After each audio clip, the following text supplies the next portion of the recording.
the questions of the timetable of the elections, that is for Bangladesh to decide.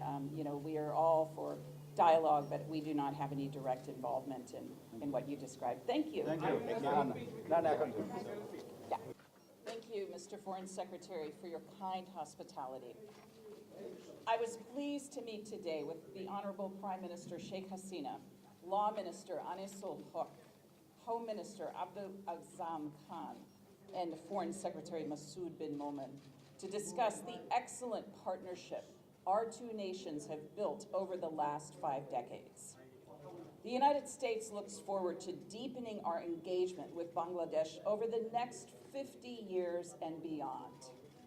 Our cooperation on climate change, development, the economy, humanitarian assistance, and security shows the range of our strong partnership and future potential. During today's meetings, I express the gratitude of the United States to Bangladesh for hosting nearly 1 million Rohingya refugees in Cox's Bazar, which I visited yesterday. The United States has provided more than $2.1 billion in humanitarian assistance to support refugees and host communities in Bangladesh and the region since August 2017. To that end, I am proud to announce that the United States is providing more than $74 million in additional funding to support humanitarian response efforts in Burma and Bangladesh. This includes nearly $61 million to support Rohingya internally displaced in Burma, as well as Rohingya refugees living here in Bangladesh and Bangladeshi host community members. The United States urges continued support by other donors and potential donors, and we support efforts to create the conditions for eventual, safe, dignified, informed, and voluntary return of Rohingya, conditions that do not currently exist. In my meetings with the government of Bangladesh partners today, we also discussed the need for free and fair elections, the ability of journalists to report the news without fear of retaliation or intimidation, collaboration to combat trafficking in persons, and the vital role that civil society plays in democracies, advancing respect for human rights and fundamental freedoms, including freedoms of expression and association. A prosperous future depends on strong and democratic institutions and the broad participation of Bangladeshis in elections and the governance of their country. The United States looks forward to continued collaboration supporting an inclusive, democratic Bangladesh in which all the people of Bangladesh can thrive. Thank you. Excellency, my name is Wahid Azaz. I represent Bangladesh for tomorrow. So my question partly directed to our Foreign Secretary, Mr. Masood bin Momen, and partly to Undersecretary Zia. As we witness when US appreciate Bangladesh's generosity for hosting Rohingyas, and unfortunately we are overstayed by the Rohingya refugees as there is no headway in the repatriation. When we are moving towards the tripartite move by repatriation, there is a question by the West and others whether that is feasible or not. That time has come to do so. So what precisely you discuss on this particular point?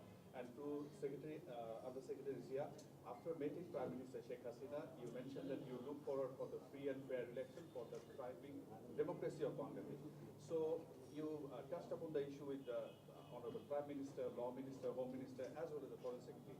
Are you convinced the way that we are also hoping for free and fair election? Thank you. Secretary. No, I mean, of course, we discussed all the options regarding, pathway to move forward for this Rohingya crisis, and one of them is our tripartite move to repatriate a small number of Rohingyas. We updated them about the latest situation. They appreciated our concerns also, and shared some of their thoughts how to move forward. So we will be in touch with them.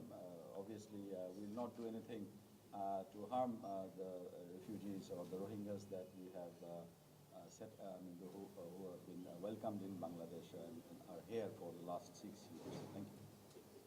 Thank you. And on this point, I would just commend the government and people of Bangladesh's generosity in supporting the Rohingya and the Foreign Secretary's reaffirming their commitment against forced return.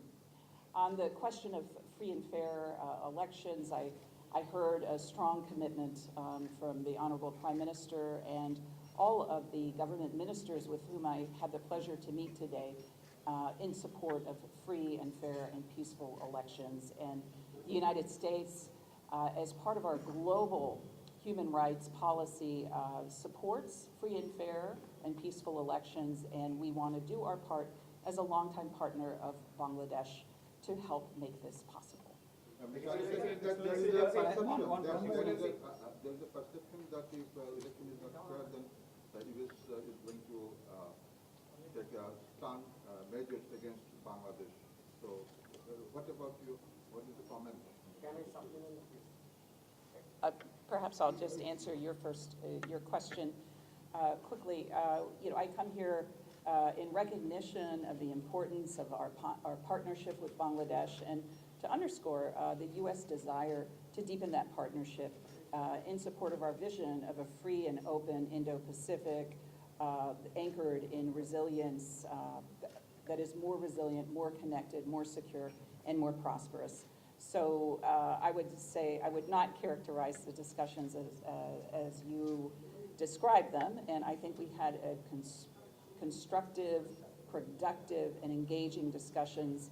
And I would say yesterday we witnessed large political rallies that were thankfully free of serious violence, and I think this is a good harbinger that we would like to see replicated. Thank you. This will be the last one. The two opposition parties, the two major parties are in two polars about the election time government, and they even declined to sit in a dialogue. What is your position about holding a dialogue between the two Do you political have parties? any initiative to make any dialogue with the political parties? I would say that the questions of the timetable of the elections, that is for Bangladesh to decide. We are all for dialogue, but we do not have any direct involvement in what you described. Thank you. Thank you.